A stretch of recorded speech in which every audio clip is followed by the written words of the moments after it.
تعلق رب سے جوڑو کر دے گا وہ نظر۔ وہ یہ تھی کہ اللہ تعالیٰ نے عباد الرحمن کی کچھ صفات بیان فرمائی ہیں۔ ان صفات میں سب سے پہلی صفت عباد الرحمن کی جو بتلائی گئی وہ صفت یہ تھی کہ یہ حضرات انتہائی تواضع اختیار کرنے والے ہیں اور اللہ رب العزت کے احکام کے سامنے بھی اور بندوں کے سامنے بھی یہ حضرات انتہائی فروتنی، عاجزی اور کسر نفسی کے ساتھ رہنے والے ہیں۔ انسان اپنے آپ کو جتنا جھکاتا ہے اللہ رب العزت کی نگاہ میں وہ اتنا ہی زیادہ معزز اور اتنا ہی زیادہ بلند ہو جاتا ہے، اور آدمی اپنے آپ کو جتنا اونچا اٹھائے گا اللہ تعالیٰ کی نگاہ میں وہ اتنا ہی زیادہ ذلیل ہوتا ہے۔ انسان کی زندگی میں جب تواضع آ جائے اور انسان جب اپنے آپ کو جھکانے لگے تو ہو سکتا ہے کہ اپنی نگاہ میں وہ اپنے آپ کو چھوٹا سمجھے، لیکن اللہ رب العزت اسے دنیا والوں کی نگاہ میں بہت بڑا بنا دیتے ہیں، اور آدمی اس طرح فروتنی کے ذریعے وہ مقام حاصل کر لیتا ہے جو مقام عام طور سے انسان دوسرے ذرائع سے حاصل نہیں کرتا۔ انسان دنیا والوں کے دلوں میں محبوب بن جاتا ہے، اللہ تعالیٰ اس کی محبوبیت لوگوں کے دلوں میں ڈال دیتے ہیں، اور ہر آدمی اسے اعزاز کے ساتھ، تکریم کے ساتھ، اچھی نگاہوں سے اسے دیکھتا ہے۔ تواضع کو سمجھنے کے لیے اس کی جو ضد ہے تکبر، اسے بھی سمجھنا انتہائی ضروری ہے۔ تواضع کے مقابلے میں تکبر ہوتا ہے، متواضع انسان کے مقابلے میں متکبر انسان ہوتا ہے۔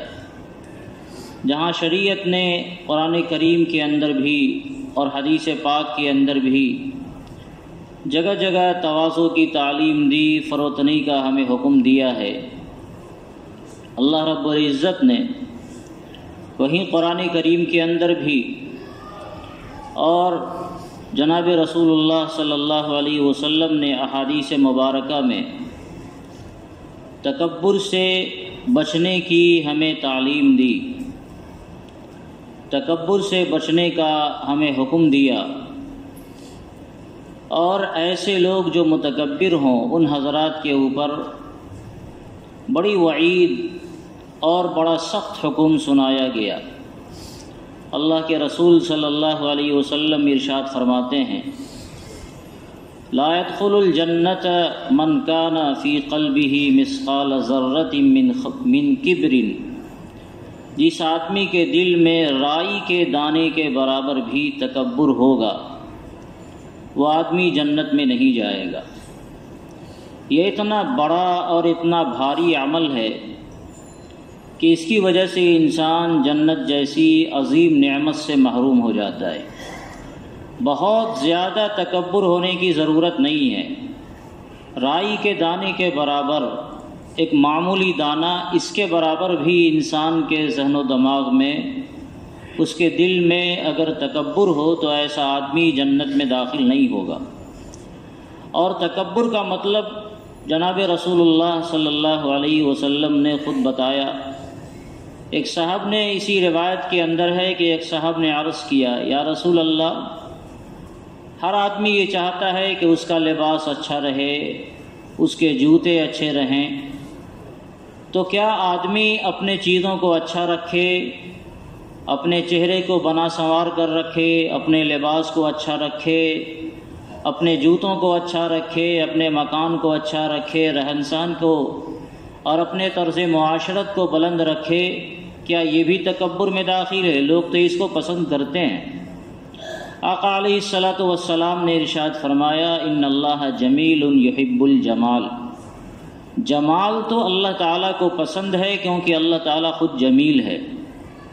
اللہ تعالیٰ نے جب آپ کو دولت دی، نعمتوں سے نوازا، تو روایت میں ہے ان اللہ یحب ان یری اثر نعمتہ علی عبدہ، اللہ تعالیٰ تو اپنے بندوں پر اپنے نعمت کے اثرات کو دیکھنا ہی چاہتا ہے۔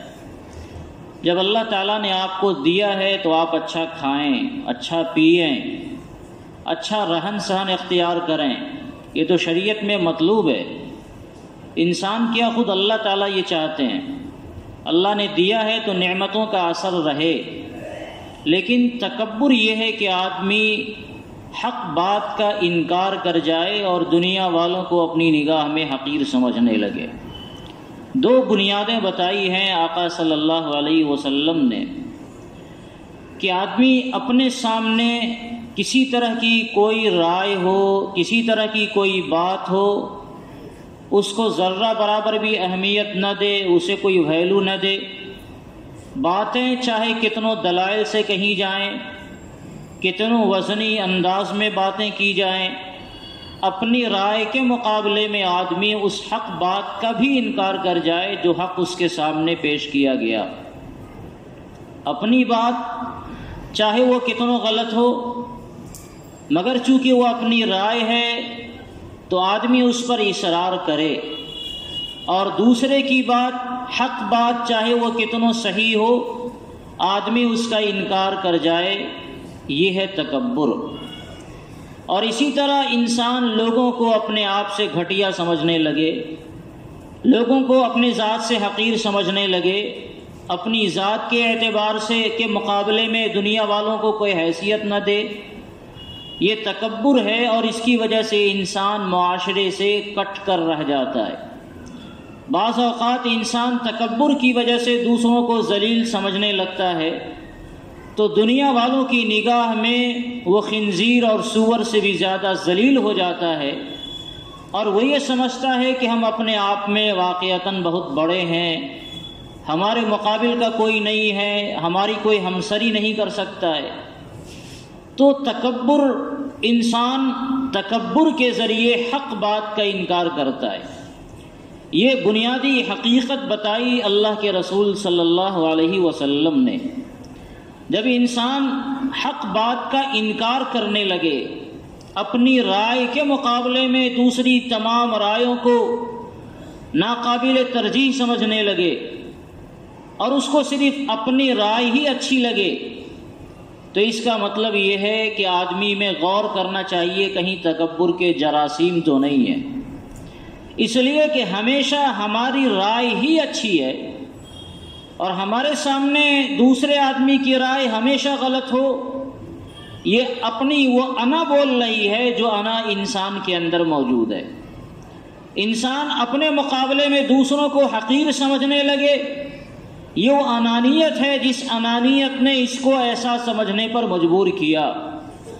اگر اللہ رب العزت نے آپ کو کسی نعمت سے نوازا تو اس کا مطلب یہ نہیں ہے کہ ہم اس نعمت کے مستحق تھے، اس کا مطلب یہ ہے کہ اللہ کا فضل ہمارے اوپر ہوا، ہم اس لائق نہیں تھے، اللہ تعالیٰ کا خاص فضل ہمارے اوپر ہوا ہے اور اللہ رب العزت نے ہمیں اس نعمت سے، اس دولت سے سرفراز فرمایا، ورنہ ہم اس لائق نہیں تھے۔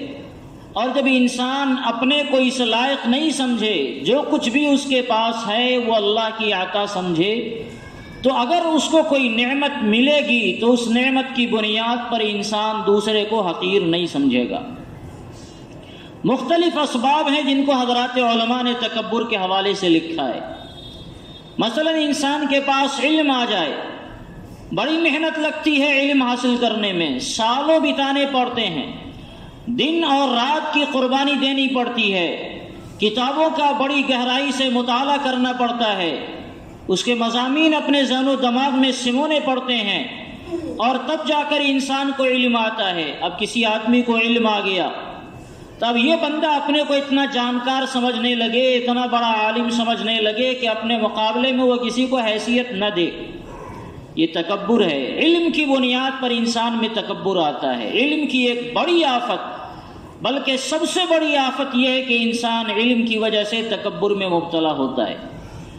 جن حضرات کو اللہ نے یہ دولت دی، ان کے سامنے ہر وقت یہ ذہن و دماغ میں رہنا چاہیے کہ اللہ کا خصوصی فضل و کرم ہے جو اللہ تعالیٰ نے ہمیں نوازا، یہ اللہ کی عطا ہے، اس کی بخشش ہے، اس نے اگر دیا ہے تو یہ اس کا کرم ہے، ہم کسی لائق نہیں تھے۔ آپ نے جو ہزاروں کتابوں کا مطالعہ کیا، اسے پڑھا، اسے سمجھا، اور وہ آپ کے ذہن و دماغ کے اندر موجود ہے، تو یہ اس لیے نہیں ہے کہ آپ بڑے قابل ہیں، اس لیے ہے کہ اللہ رب العزت نے آپ کے اوپر یہ احسان کیا ہے۔ وہ جب چاہے اس چیز کو آپ کے ذہن و دماغ سے نکال دے، جب چاہے آپ کے ذہن کو بالکل سپاٹ بنا دے اور آپ کو کچھ پتہ نہیں ہو، دیا تو اس کی دین ہے۔ وہ جب چاہے جس نے دیا وہ لے بھی سکتا ہے۔ ایک حافظ قرآن پورے قرآن پاک کی تراویح سنایا اور اسے کہیں غلطی نہیں ہوئی، اور آخری رکعت میں وہ پہنچا تو اس کو ناز ہوا اس بات کے اوپر کہ پورا قرآن ہمیں اتنا یاد ہے کہ ہمیں کوئی غلطی نہیں ہوئی، قل هو اللہ پڑھتے ہوئے بھول گیا۔ تو یہ اللہ کا کرم ہے کہ اگر اللہ نے کچھ دیا تو یہ اس کی نوازش ہے۔ ابھی میں خطبہ پڑھتے ہوئے جو حدیث میں نے ابھی پڑھی ہے وہ ذہن سے بات ہی نکل گئی۔ یہ اس کا کرم ہے، جب چاہے دے دے اور جب چاہے ذہن سے نکال لے۔ ہماری صلاحیتیں اس میں اور ہماری قابلیتیں، اس کا کوئی دخل نہیں ہے۔ ایک بہت بڑے فلاسفر گزرے ہیں، بہت علم تھا اسے، بڑا سائنسداں تھا اپنے وقت کا، لیکن اللہ تعالیٰ نے اس سے لیا تو اس کے ذہن و دماغ کو ایسا سپاٹ بنا دیا، بالکل سادہ بنا دیا کہ اسے دوبارہ ABCD سے پڑھایا گیا اور بڑی مشکل سے وہ ABCD کے حروف کو پہچان سکا۔ تو علم کی بنیاد پر تکبر آتا ہے، مال کی بنیاد پر انسان کے اندر تکبر آتا ہے۔ کسی کو اللہ نے مال دیا، اب یہ مال دیا تو یہ اس کی عطا تھی۔ اگر مال بازو کی قوت سے کمایا جا سکتا، مال ذہن و دماغ سے کمایا جا سکتا، تو بڑے بڑے عقل والے ہمارے سامنے ایسے موجود ہیں جو 2 روٹی کو موقع محتاج ہوتے ہیں۔ بڑے بڑے ایسے پہلوان موجود ہیں جن کی پہلوانی کے سامنے سارے لوگ زیر ہیں، مگر وہ بیچارے اپنی پہلوانی کا کرتب دکھا کر 2 روٹی کے لیے لوگوں کے سامنے ہاتھ پھیلاتے ہیں۔ پتہ چلا کہ اگر یہ دولت اللہ نے دی ہے تو یہ اس کا کمال، اس کا خاص فضل ہے، یہ اس کی مہربانی ہے، اس میں ہمارا کوئی کمال نہیں ہے۔ اور آدمی اس دولت کو جب اپنے بازو کی طاقت کا ذریعہ سمجھنے لگے، یہ سمجھنے لگے کہ یہ ہمارے ہاتھ کی کمائی ہے، تو وہی انسان کے ذہن و دماغ میں خناس آتا ہے اور تکبر آتا ہے۔ اللہ تعالیٰ نے قارون کو بہت نوازا، اسے سمجھانے والوں نے سمجھایا کہ جس طرح اللہ نے تمہیں نوازا ہے، احسن کما احسن اللہ الیک، دنیا والوں پر تم بھی احسان کرو۔ اس کے ذہن و دماغ میں یہ بات رہی کہ یہ تو ہم نے اپنی عقل سے کمایا، اپنے بازو کی قوت سے ہم نے کمایا، لیکن یہی احساس اس کو ایک دن کیا کیا، لے ڈبویا۔ مال کی وجہ سے انسان کے اندر تکبر آتا ہے۔ انسان کو کوئی عہدہ مل جائے، اس کی وجہ سے وہ دنیا والوں کو حقارت کی نگاہوں سے وہ دیکھنے لگتا ہے۔ وہ سمجھتا ہے کہ اس قابل اب ہم سے بڑا کوئی نہیں ہے، چاہے وہ عہدہ چھوٹا عہدہ ہو یا بڑا عہدہ ہو۔ انسان جب کسی عہدے میں گرفتار ہو جاتا ہے، کوئی عہدہ اسے مل گیا، تو اس عہدے کی خناسیت اس کے ذہن و دماغ میں ایسی آتی ہے کہ اس کے ماتحتی میں کام کرنے والے یہ بندہ سمجھتا ہے یہ کسی لائق نہیں ہے۔ ارے یہ مقدر تھا، جس مقدر کی وجہ سے اللہ تعالیٰ نے آپ کو حاکم بنا دیا اور کسی کو محکوم بنا دیا۔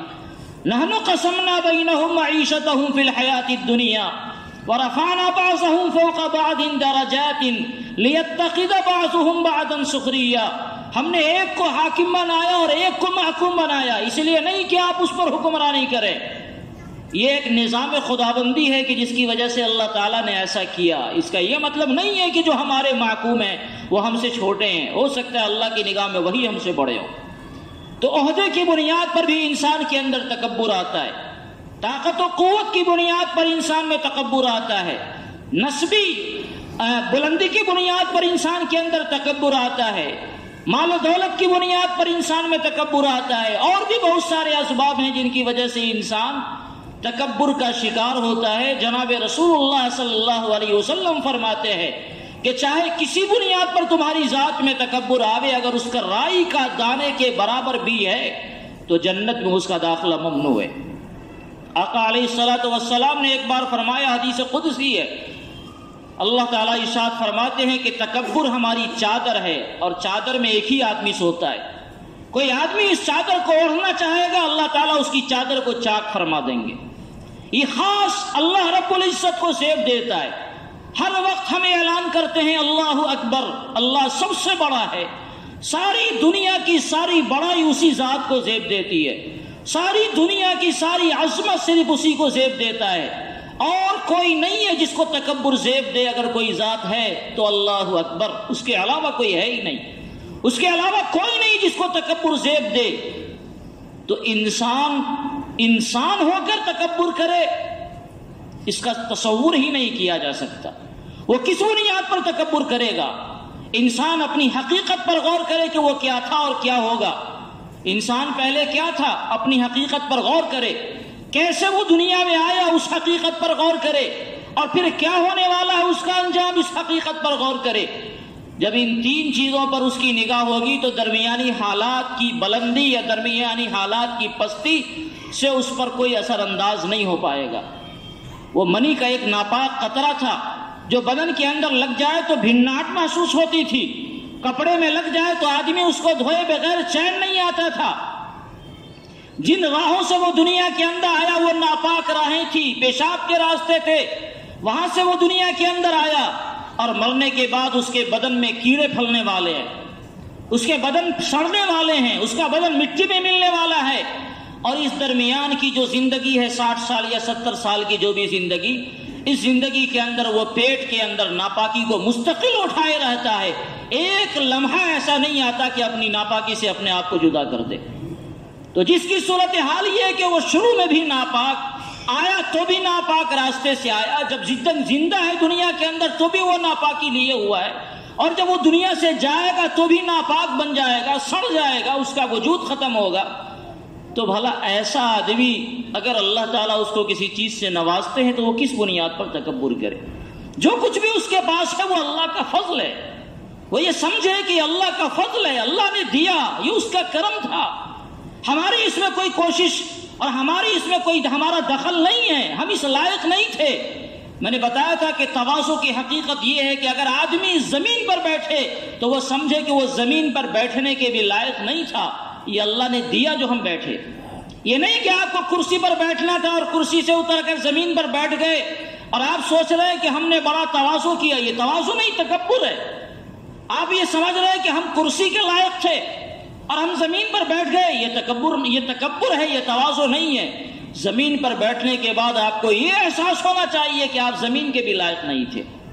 تو اگر اللہ رب العزت نے آپ کو کچھ دیا، چاہے وہ علم کی دولت سے نوازے، چاہے مال کی دولت سے نوازے، چاہے حسن کی دولت سے نوازے، چاہے کسی اور دولت سے نوازے، تو یہ اس کا کرم ہے کہ اس نے دیا، ہم کس لائق تھے۔ اگر ہمارا حسن اللہ تعالیٰ ہم سے چھین کر کسی دوسرے کو دے دے گا، ہم کیا کریں گے؟ اسی حسن میں اللہ تعالیٰ کیڑے پھیلوا دے، ہم کیا کریں گے؟ اب ایک آدمی حسین ہو گیا، وہ کالوں کو دیکھ کر ہنستا ہے کہ بڑا کالا ہے، بڑا بدصورت ہے، تو آپ کی خوبصورتی کہاں سے آ گئی صاحب؟ آپ جو خوبصورت ہوئے اس میں آپ کا کوئی دخل تھا؟ آپ کے پاس پیسے تھے جس کی وجہ سے آپ نے خوبصورتی خرید لی؟ نہیں، وہ اللہ کا کرم تھا کہ اللہ رب العزت نے آپ کو خوبصورت بنا دیا، وہ اس کا انتخاب تھا۔ تو اس کے انتخاب پر فخر کرنا یہ کیسا؟ اس کے انتخاب پر آپ خامخواہ تکبر کریں اور دنیا والوں کو حقیر جانے، یہ کیسا؟ اور یاد رکھیے کہ تکبر یہ اتنا بڑا جرم ہے کہ جس آدمی کے اندر تکبر ہو جائے اس کو سمجھانا بڑا دشوار ہوتا ہے۔ حضرات انبیاء کرام علیہ الصلوۃ والسلام کی تاریخ کا اگر آپ مطالعہ کریں گے تو آپ کو اندازہ ہوگا کہ جن حضرات نے حضرات انبیاء کرام علیہ الصلوۃ والسلام کی بات مان کر دی ہے وہ لوگ متواضع قسم کے حضرات تھے، ان کے اندر تکبر نہیں تھا۔ قرآن کریم نے اس کو ایک دو جگہ بیان بھی کیا ہے۔ نصارہ کے بارے میں اللہ رب العزت ارشاد فرماتے ہیں وَلَتَجِدَنَّ أَشَدَّ النَّاسِ عَدَاوَةً لِلَّذِينَ آمَنُوا الْيَهُودَ وَالَّذِينَ أَشْرَكُوا وَلَتَجِدَنَّ أَقْرَبَهُمْ مَوَدَّةً لِلَّذِينَ آمَنُوا الَّذِينَ قَالُوا إِنَّا نَصَارَى ذَلِكَ بِأَنَّ مِنْهُمْ قِسِّيسِينَ وَرُهْبَانًا وَأَنَّهُمْ لَا يَسْتَكْبِرُونَ۔ یہ نصارہ میں جو رہبان قسم کے لوگ ہیں، یہ راہب قسم کے جو لوگ ہیں، ان کی صورتحال یہ ہے کہ ان کے سامنے جب قرآن پاک کی تلاوت کی جاتی ہے تو ان کی آنکھوں سے آنسو اس طرح ڈبڈبانے لگتے ہیں کہ گویا موتیوں کی لڑیاں ہیں جو جھڑ گئی، اور وہ کہتے ہیں کہ یا اللہ ہم آپ کے ان اتارے ہوئے کلام پر ایمان لے آئے۔ ان کی صفات کیا تھی؟ اللہ رب العزت ارشاد فرماتے ہیں وَأَنَّهُمْ لَا يَسْتَكْبِرُونَ، یہ تکبر کرنے والے لوگ نہیں ہیں۔ اور بھی صفات کو گنایا جا سکتا تھا، لیکن قرآن کریم نے خاص طور سے اس کی طرف اشارہ کیا کہ جو لوگ اللہ کی بات ماننے والے ہوتے ہیں ان کی زندگیوں میں تکبر نہیں ہوتا۔ انما یؤمن بآیاتنا الذین اذا ذکروا بها، ایمان والے جب اللہ کا تذکرہ ان کے سامنے آتا ہے، ان کی آیتیں پڑھی جاتی ہیں تو وہ ایک دم سے سجدہ ریز ہو جاتے ہیں۔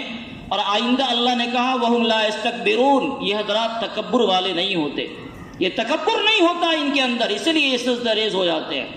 اور حضرت آدم علیہ السلام سے لے کر آخری نبی جناب محمد رسول اللہ صلی اللہ علیہ وسلم تک جتنے انبیاء تشریف لائے جن کا تذکرہ قرآن کریم نے کیا، ان حضرات کے انکار کرنے والے جتنے تھے، جب ان کی زندگی کا آپ جائزہ لیں گے تو قرآن کریم نے ہر جگہ یہ استعمال کیا کہ انہوں نے اپنے نبی کی بات اس لیے نہیں مانی کیونکہ ان کو تکبر تھا۔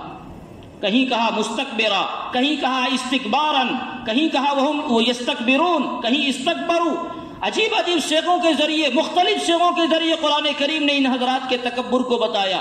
حضرت نوح علیہ السلام کا تذکرہ ہوا، وہاں بھی تکبر کا تذکرہ ہوا، اور بھی دیگر قوموں کا تذکرہ کیا گیا، وہاں بھی تکبر کا تذکرہ کیا گیا۔ تو جب انسان کے اندر تکبر آ جائے تو اس میں ماننے کا جذبہ ختم ہو جاتا ہے، وہ مان نہیں سکتا، وہ آپ کی بات نہیں مان سکتا۔ نبی کی بات نہیں مانی گئی، دنیا والوں کی بات کون مانے گا؟ بلکہ اگر یہ کہا جائے کہ اس پوری کائنات میں جو سب سے پہلا گناہ ہوا ہے وہ تکبر کا ہوا ہے تو شاید اس میں کوئی غلط بیانی نہیں ہوگی۔ پوری کائنات میں جو اللہ کی سب سے پہلی نافرمانی ہوئی تھی وہ کب ہوا تھا؟ جب اللہ تعالیٰ نے حضرت آدم علیہ السلام کو پیدا کیا۔ حضرت آدم علیہ السلام کو پیدا کیا اور اس کے بعد فرشتوں کو حکم دیا گیا کہ آدم کو سجدہ کرو، سبوں نے سجدہ کیا۔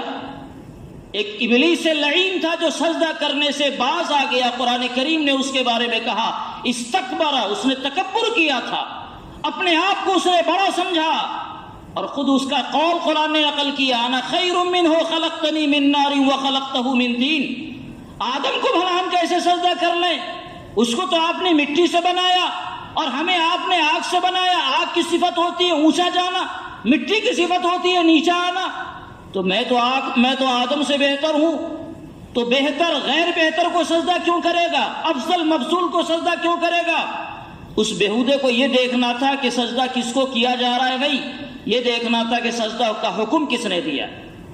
اگر اس کی نگاہ حکم دینے والے پر ہوتی تو ہمارا خدا کہتا ہے سجدہ کرو تو سجدہ کرنا ہے، اور ہمارا خدا کہتا ہے سجدے سے اٹھ جاؤ تو اٹھ جانا ہے۔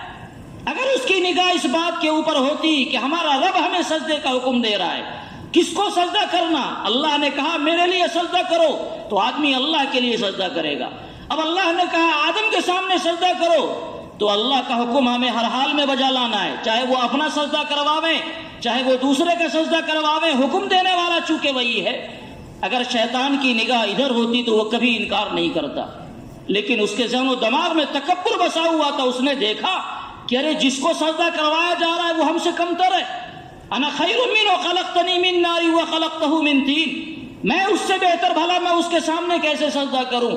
اور اسی تکبر نے اسے ہمیشہ کے لیے رادۂ درگاہ بنا دیا۔ حالانکہ آپ کو معلوم ہونا چاہیے کہ شیطان ہزاروں ہزار سال تک اللہ کے دربار میں عبادت کرتا تھا، حتیٰ کہ وہ اتنا مقرب بنا کہ فرشتوں کا استاد بن گیا تھا، لیکن اس تکبر نے اس کو اللہ کے دربار سے نکال دیا۔